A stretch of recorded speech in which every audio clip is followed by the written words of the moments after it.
Bismillahirrahmanirrahim. Assalamualaikum warahmatullahi wabarakatuh. Kaifa halukum anak-anak solih di rumah? Semoga anak-anak solih di rumah tetap dalam keadaan sehat ya. Amin. Dan semoga anak-anak solih di rumah tetap semangat untuk mengikuti pembelajaran hari ini. Sudah siap ya anak-anak untuk belajar hari ini? Baik anak-anak, hari ini kita akan belajar Al-Quran Hadis. Materi yang akan kita pelajari hari ini yaitu Surat Al-Ikhlas, arti dan juga penjelasannya. Baik, Ustazah mulai ya.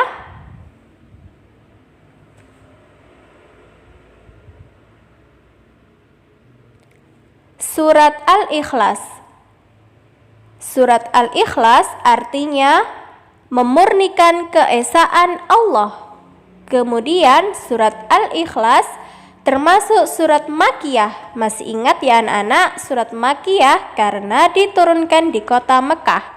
Kemudian surat Al-Ikhlas diturunkan sesudah surat An-Nas.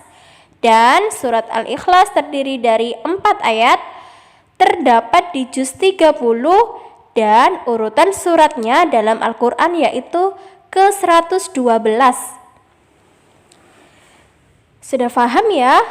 Kemudian anak-anak, tahukah kalian bahwa isi dari surat Al-Ikhlas ini adalah penegasan dari Allah bahwa Allah itu Esa dan menolak semua bentuk kesyirikan karena Allah tidak ada yang menyamainya.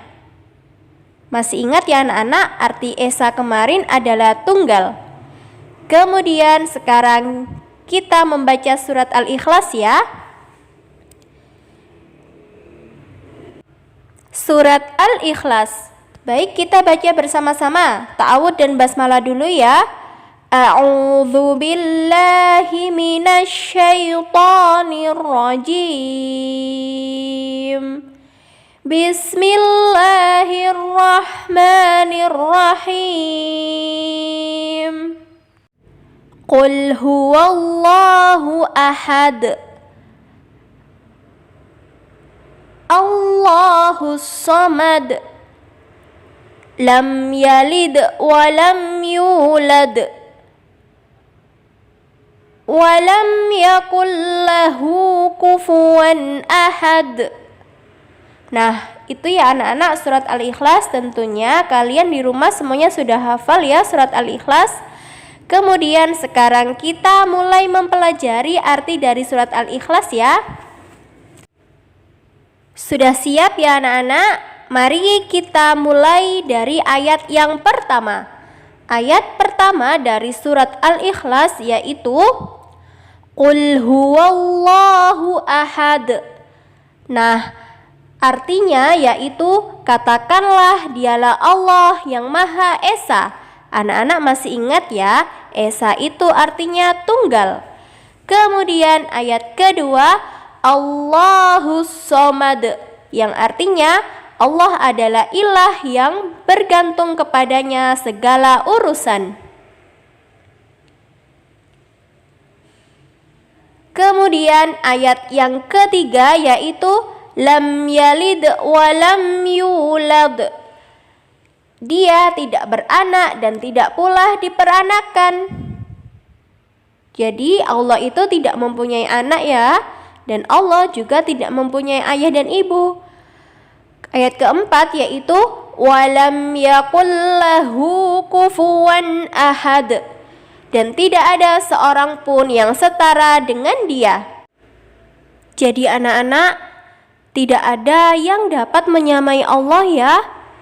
Kemudian sekarang kita mulai mempelajari penjelasan dari surat Al-Ikhlas ya. Penjelasan Rasulullah tentang Allah Ta'ala. Bagaimana ya penjelasan Rasulullah? Mari kita simak penjelasannya. Allah Ta'ala itu merupakan zat yang Maha Esa. Esa artinya tunggal. Tunggal yaitu tidak ada duanya. Kemudian selanjutnya Allah itu tidak memiliki sekutu atau tandingan.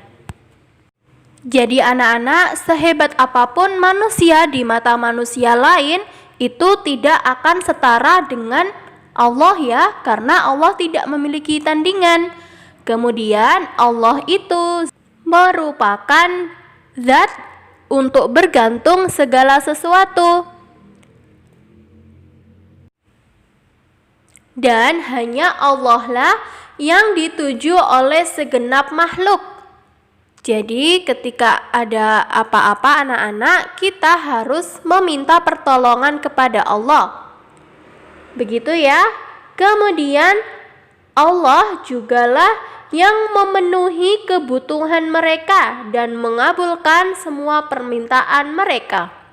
Allah itu Maha memenuhi dan Maha mengabulkan permintaan makhluknya. Kemudian Allah lah yang Maha mulia.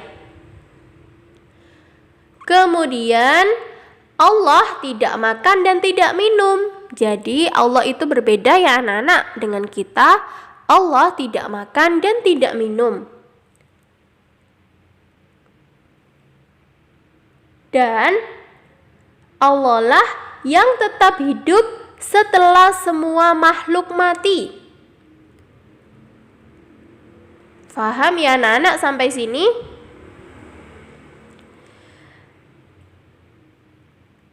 Nah anak-anak, Ustazah tadi menjelaskan bahwa Allah itu berbeda dengan kita.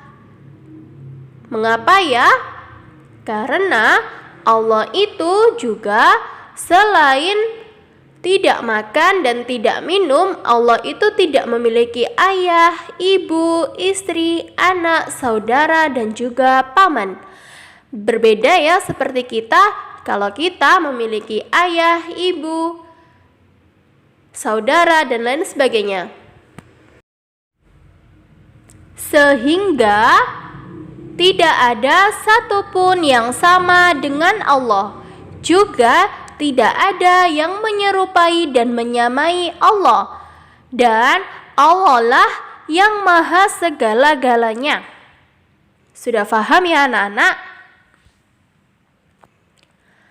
Alhamdulillah, kita sudah menyelesaikan pembelajaran hari ini. Semoga apa yang kita pelajari hari ini bisa bermanfaat bagi kita semua ya. Amin. Barakallahu fikum anak-anak salih di rumah. Wassalamualaikum warahmatullahi wabarakatuh.